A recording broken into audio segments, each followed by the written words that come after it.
एकही पात्र मतदार वगळला जाणार नाही. सोलापुरात मतदार यादी पुनरीक्षण मोहिमेला वेग. मुख्य निवडणूक अधिकारी एस चोक्कलिंगम यांचे निर्देश. जिल्ह्यात 83.20% मतदारांचे मॅपिंग पूर्ण. सोलापूर. प्रतिनिधी. भारत निवडणूक आयोगाच्या निर्देशानुसार सुरू असलेल्या विशेष सखोल पुनरीक्षण स्पेशल इंटेन्सिव्ह रिव्हिजन SIR कार्यक्रमांतर्गत सोलापूर जिल्ह्यात मतदार यादी अद्ययावत करण्याच्या कामाला वेग आला असून जिल्ह्यातील कोणत्याही पात्र नागरिकांचे नाव मतदार यादीतून वगळले जाणार नाही असे स्पष्ट निर्देश महाराष्ट्र राज्याचे मुख्य निवडणूक अधिकारी एस चोक्कलिंगम यांनी दिले. जिल्हाधिकारी कार्यालयात आयोजित आढावा बैठकीत ते बोलत होते. यावेळी जिल्हाधिकारी तथा जिल्हा निवडणूक अधिकारी एस कार्तिकेयन यांनी PPT द्वारे जिल्ह्यातील पुनरीक्षण कामाचा सविस्तर आढावा सादर केला. बैठकीस अप्पर जिल्हाधिकारी गणेश निराळी, प्रभारी उपजिल्हा निवडणूक अधिकारी अभिजित पाटील, अतिरिक्त आयुक्त संदीप कारंजे, अतिरिक्त पोलीस अधीक्षक विजय कबाडे यांच्यासह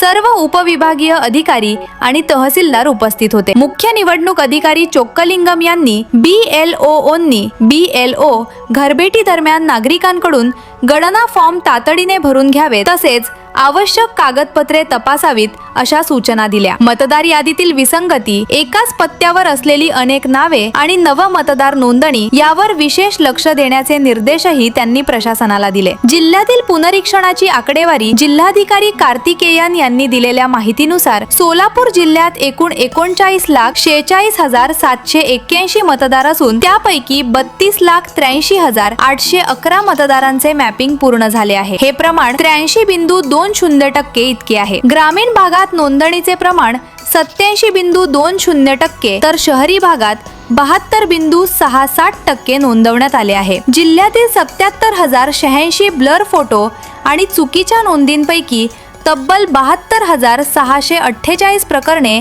निकाली काढण्यात आल्याची माहितीही त्यांनी दिली. जिल्ह्यात 11 विधानसभा मतदारसंघ, 2 लोकसभा मतदारसंघ आणि 3,723 मतदान केंद्रे कार्यरत आहेत. विधान परिषद निवडणुकीची ही तयारी. महाराष्ट्र विधान परिषद स्थानिक प्राधिकारी मतदारसंघ निवडणुकीच्या पार्श्वभूमीवर जिल्ह्यात 616 मतदार असल्याची माहिती देत 25 मे ते 2 जून दरम्यान नामनिर्देशन अर्ज स्वीकारले जाणार असल्याचे जिल्हाधिकारी कार्तिकेयन यांनी सांगितले. जिल्ह्यात 6 मतदान केंद्रांची व्यवस्था करण्यात आली असून नियोजन भवन येथे मतमोजणी होणार आहे. बैठकीच्या शेवटी प्रशासनाच्या वतीने सोलापूर जिल्ह्यातील एकाही पात्र नागरिकाचे नाव मतदार यादीतून वगळले जाणार नाही अशी ग्वाही जिल्हाधिकारी कार्तिकेयन यांनी दिली.